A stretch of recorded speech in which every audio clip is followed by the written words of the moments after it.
Perkenalkan, nama saya Devi Nadira dari Untak Surabaya, Fakultas Fisip, jurusan Ilmu Komunikasi. Di sini saya akan mempresentasikan manajemen konflik. Manajemen konflik. Manajemen konflik merupakan serangkaian aksi dan reaksi antara pelaku maupun pihak luar dalam suatu konflik.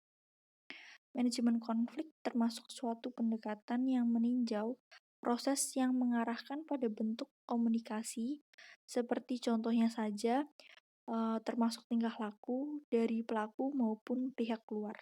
Seperti itu. Manajemen konflik menurut para ahli. Menurut para ahli, manajemen konflik merupakan langkah-langkah yang diambil para pelaku dalam rangka mengarahkan perselisihan ke arah hasil tertentu yang mungkin atau tidak mungkin menghasilkan suatu akhir berupa penyelesaian konflik dan mungkin atau tidak mungkin menghasilkan ketenangan, hal positif, kreatif, bermufakat, atau agresif.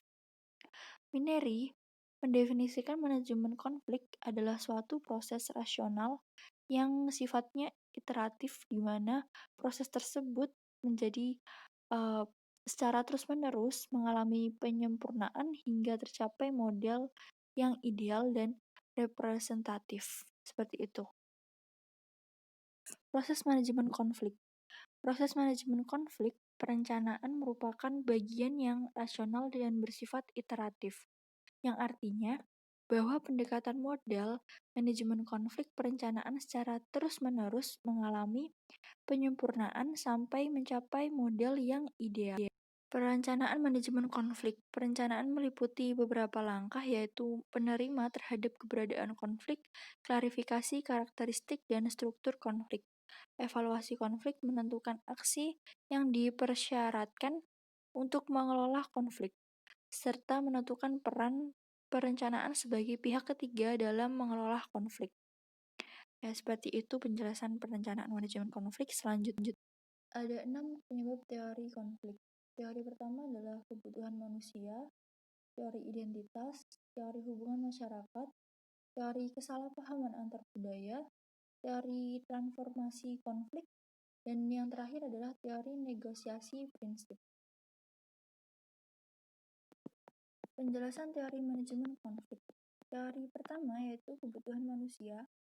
Konflik disebabkan oleh kebutuhan dasar manusia, fisik, mental, dan sosial yang tidak terpenuhi atau dihalangi. Hal yang sering menjadi inti pembicaraan adalah identitas, pengakuan, partisipasi, otonomi, dan keamanan itu sendiri. Dan teori kedua adalah teori identitas. Konflik disebabkan oleh identitas yang terancam yang berakar dari hilangnya sesuatu atau penderitaan di masa lalu yang tidak tuntas. Teori kesalahpahaman antar budaya. Konflik disebabkan karena ketidakcocokan dalam cara komunikasi di antara berbagai budaya yang berada. Kemudian ada teori transformasi konflik. Konflik disebabkan oleh masalah-masalah ketidaksetaraan dan ketidakadilan yang muncul sebagai masalah sosial, budaya, dan ekonomi itu sendiri. Selanjutnya adalah teori hubungan masyarakat. Konflik disebabkan oleh proses perbuatan yang terus-menerus terjadi, ketidakpercayaan dan permusyawarahan di antara kelompok yang berada dalam suatu masyarakat. Dan terakhir adalah teori prinsip.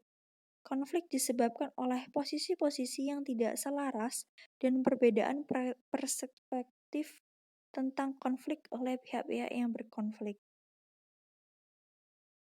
Beberapa tujuan manajemen konflik. Yang pertama, mencegah dan meminimalisir terjadinya masalah terhadap anggota organisasi sehingga dapat fokus kepada visi dan misi perusahaan atau organisasi tersebut. Kedua, membangun rasa saling menghormati antar sesama anggota organisasi dan menghargai keberagaman. Dan yang terakhir, meningkatkan kreativitas anggota organisasi dengan memanfaatkan konflik yang terjadi. Berikut 5 strategi manajemen konflik. Yang pertama adalah pengenalan, yang kedua diagnosis, Yang ketiga, menyepakati solusi. Yang keempat, pelaksanaan.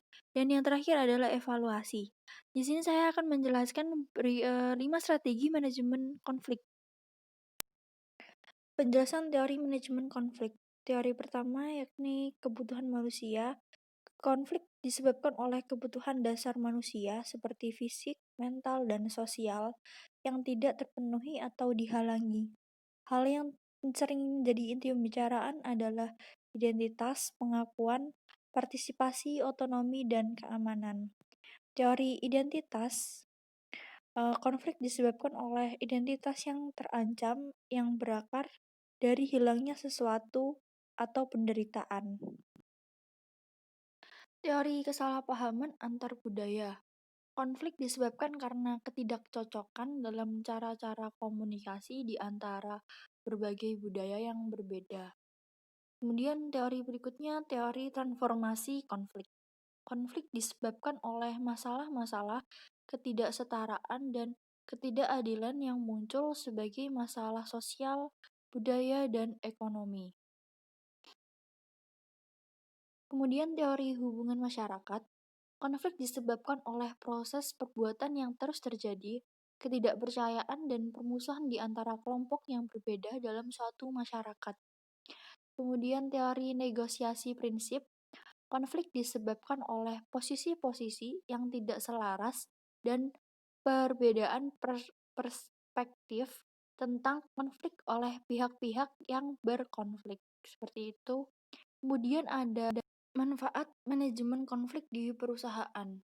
Yang pertama, mengembangkan kompetensi. Implementasi manajemen konflik yang baik akan meningkatkan sekaligus mengembangkan potensi perusahaan, khususnya dalam hal kompetensi non-teknis. Dengan adanya perumusan dan penerapan strategi manajemen konflik yang tepat, maka kemampuan perusahaan dalam menangani konflik internal akan semakin kuat. Yang kedua ada evaluasi sistem. Perusahaan sulit melakukan evaluasi terhadap efektivitas suatu sistem jika tidak terjadi konflik di dalamnya. Dengan adanya konflik, maka perusahaan dapat melakukan identifikasi apakah sistem yang diterapkan berjalan dengan baik atau diperlukan perbaikan. Seperti itu.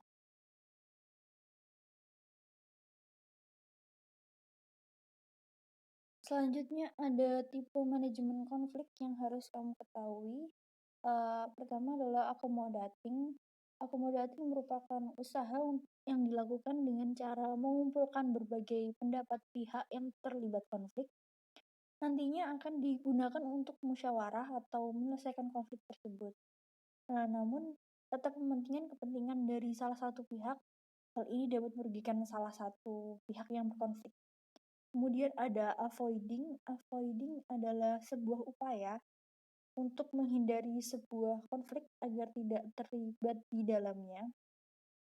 Hal ini menjadi cara yang sangat efektif. Compromising berbeda dengan accommodating. Cara ini lebih memperhatikan kepentingan bersama dengan mendengarkan pendapat dari semua pihak dan memutuskan jalan keluar yang tetap. Mementingkan kepentingan bersama menjadi cara yang adil bagi semua pihak.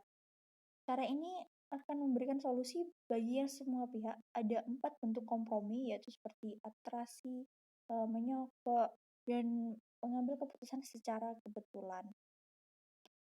Di sini ada juga 4 cara, yaitu saya akan menjelaskannya. Separasi artinya pihak yang terlibat konflik dipisahkan untuk menyelesaikan konflik yang ada.